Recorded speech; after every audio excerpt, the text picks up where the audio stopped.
Good morning, everyone. Before we get started today, I wanted to ask you to support one of our affiliate partners, CHOQ, C-H-O-Q. This company uses the finest organic, non-GMO ingredients in their products. Our featured product today is CHOQ Lit Powder. I use it every morning in my coffee, making it the most nutritious coffee mocha on the planet. It's delicious. Absolutely delicious. To find out more, click the link below. They have sales all the time, so hurry and get yours today. Thank you. And now back to our regularly scheduled programming.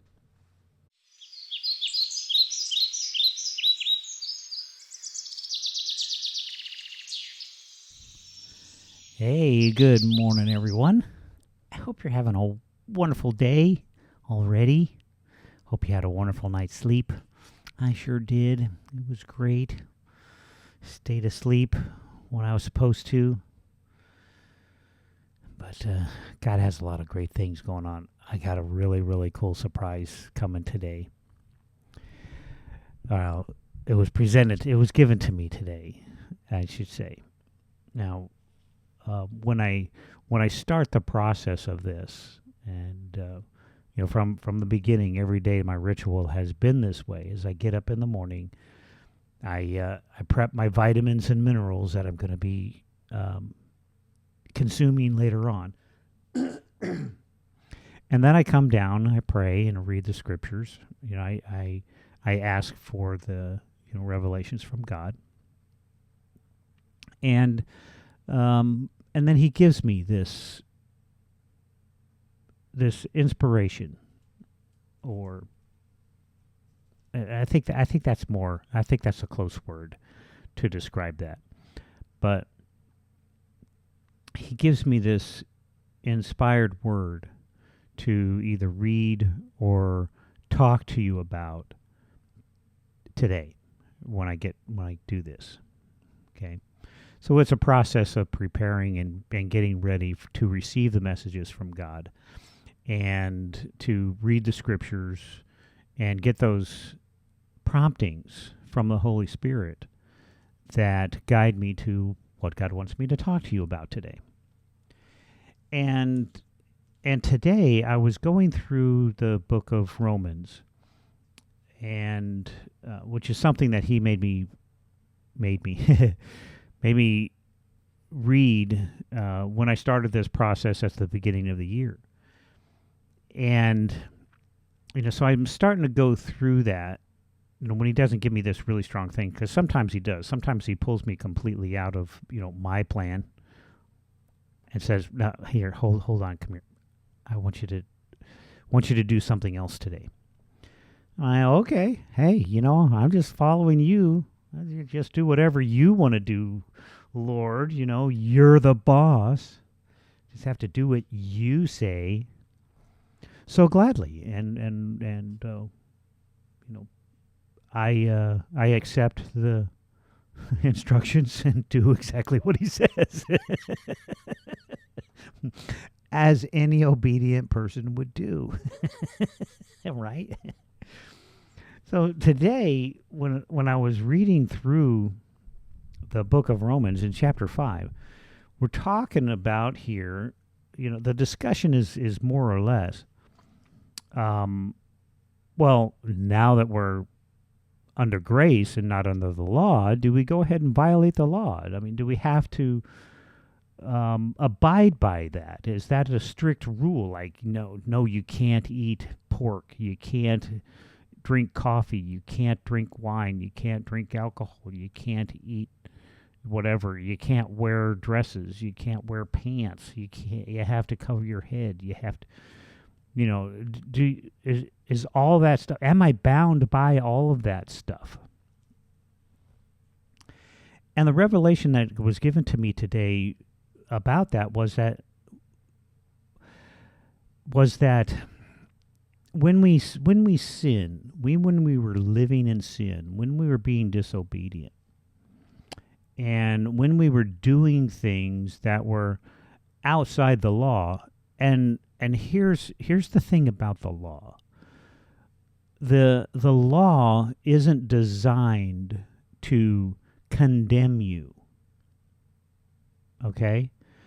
The law is designed to help you follow the path of righteousness so that you can live a happy, more fulfilling life.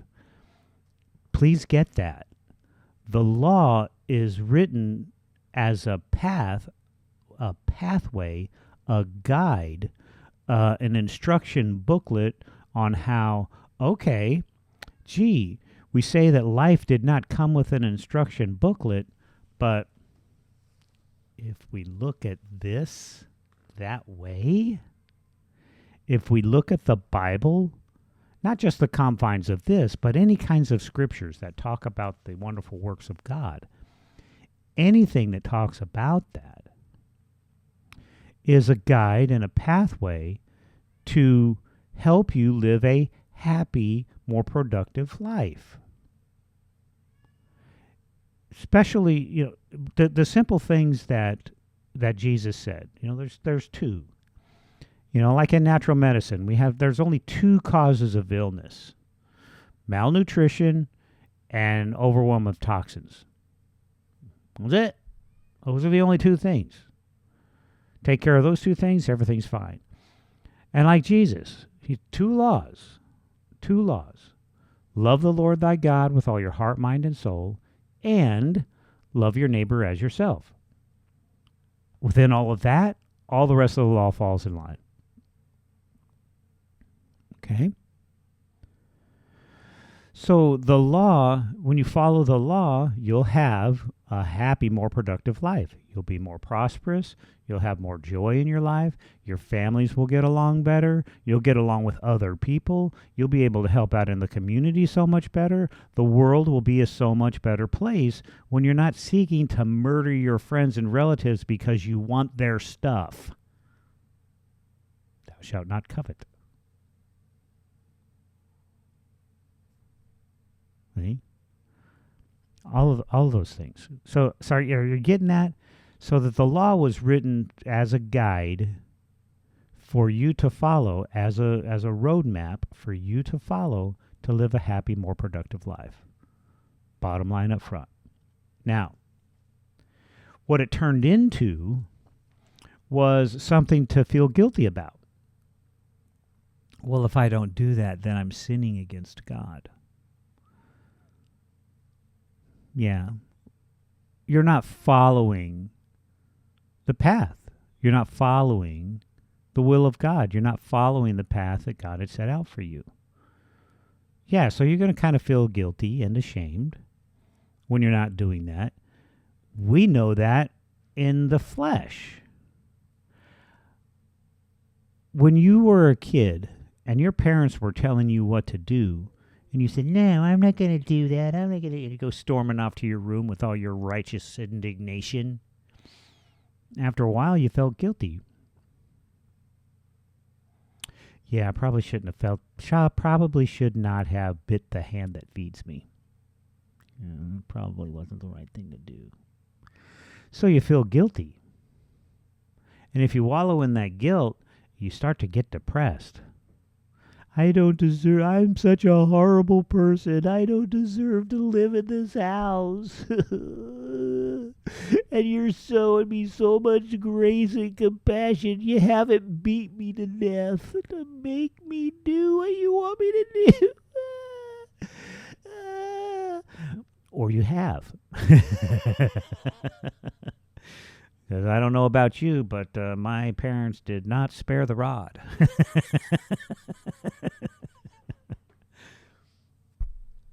But, sometimes people require that. And we see that throughout the scriptures. See, when people's lives got bad enough, when the society got bad enough, where it was like, okay, all right, this is enough. You guys have way out of hand. So now here comes the rod. Whoopee, whoopee, whoopee. Plagues, pestilence, diseases, war, famine. All of those things started occurring to get you back in line. If you're going to continue to live this way, your world's going to be a world of shit. And and look at you. It's horrible, the things that are happening to you. But if you change your ways and start following, get back on path, get back on track, start living by the law, and don't beat yourself. If you happen to fall, if you happen to backslide, don't beat yourself up about it.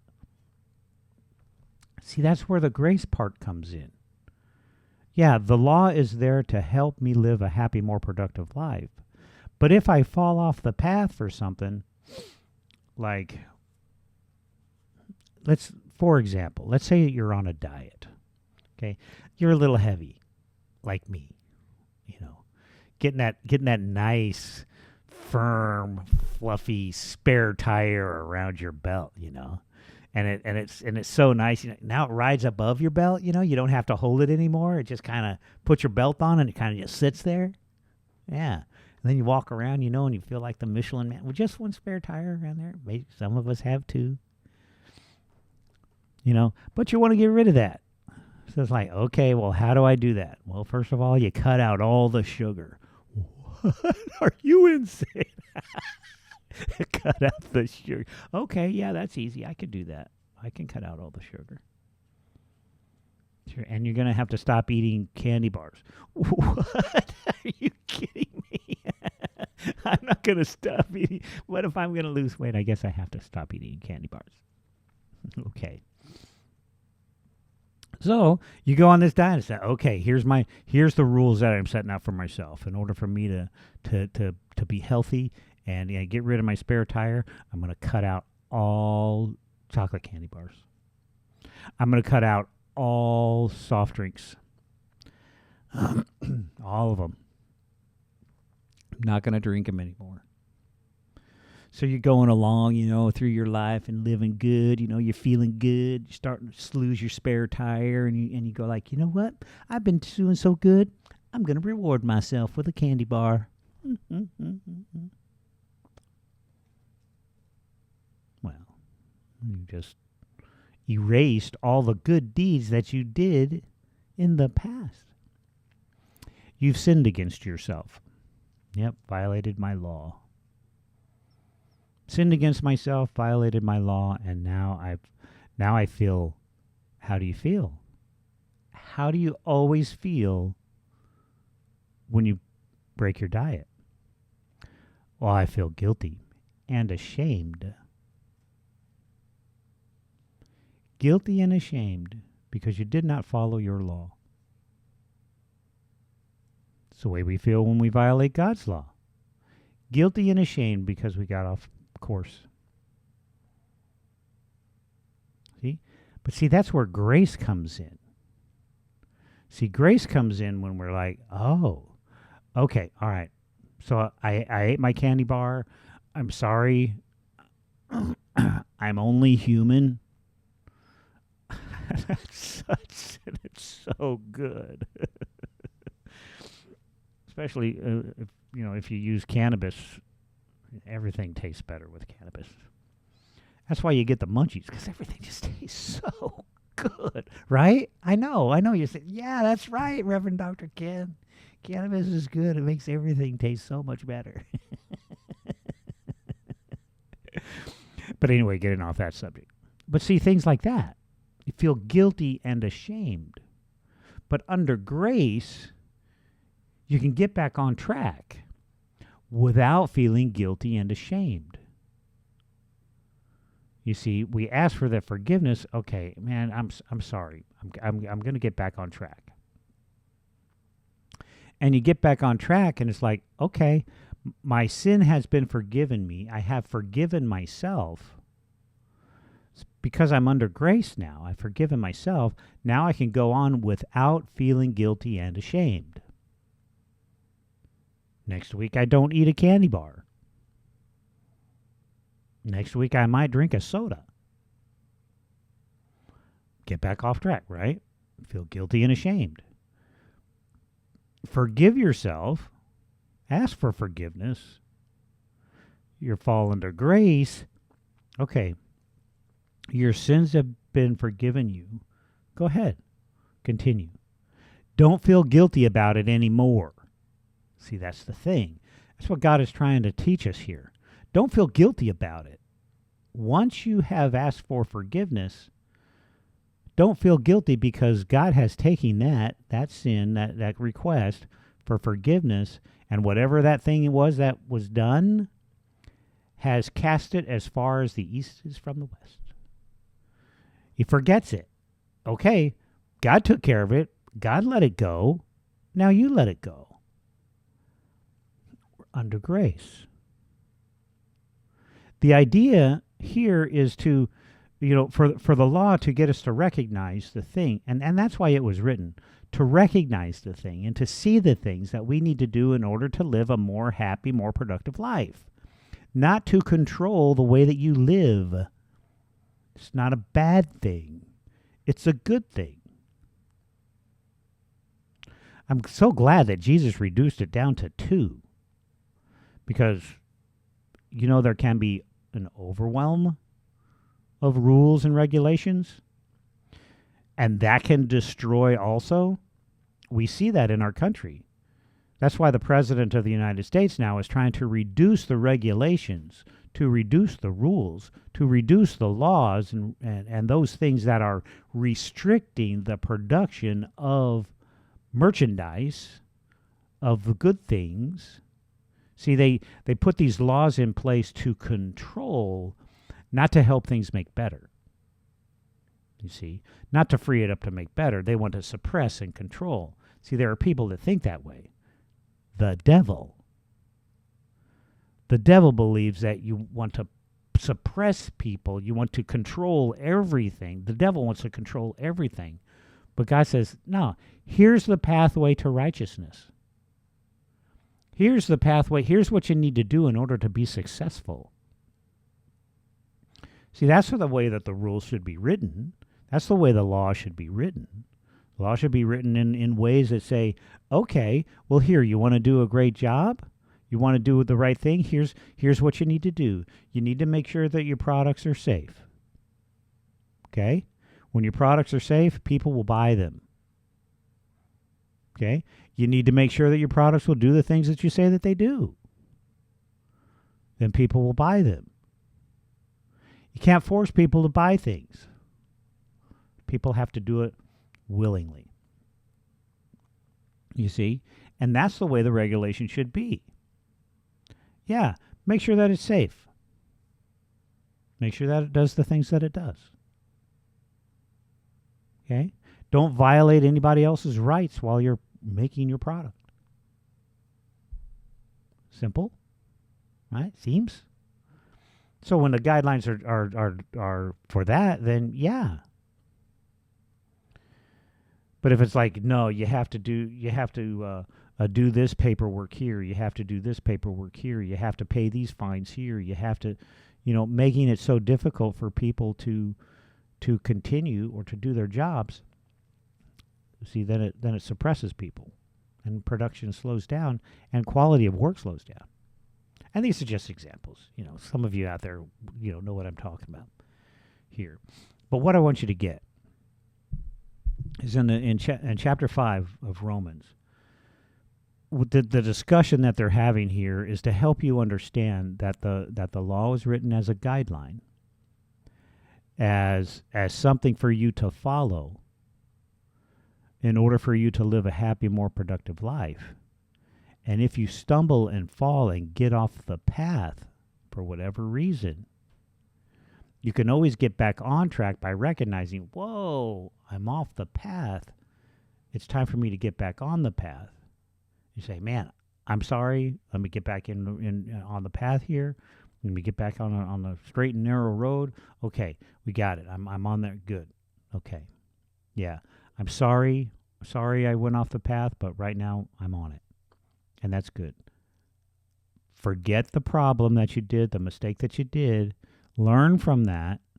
Learn from that lesson. And then do your best to remain on the path. Don't feel guilty about falling. Don't feel ashamed about breaking the law. Get back on track. You see? So good. And that's where Jesus comes in. There's this really cool thing that's going to be coming. Oh my goodness. In chapter 6, God gave me this revelation on a program that I'm going to put together. You are going to absolutely love this. It's going to be absolutely amazing. Oh my goodness. You think baptism changes lives? This is going to change lives too. So, anyway, with that, I hope you get that. If not, ask me questions. I've been around a while. I've been around the block a time or two, so I know how to get around it. So, send me a message, ask me questions. Remember to share, like, and subscribe. And, yeah. And that's it for now. So, until we meet again, remember, I love you. And I wish you well.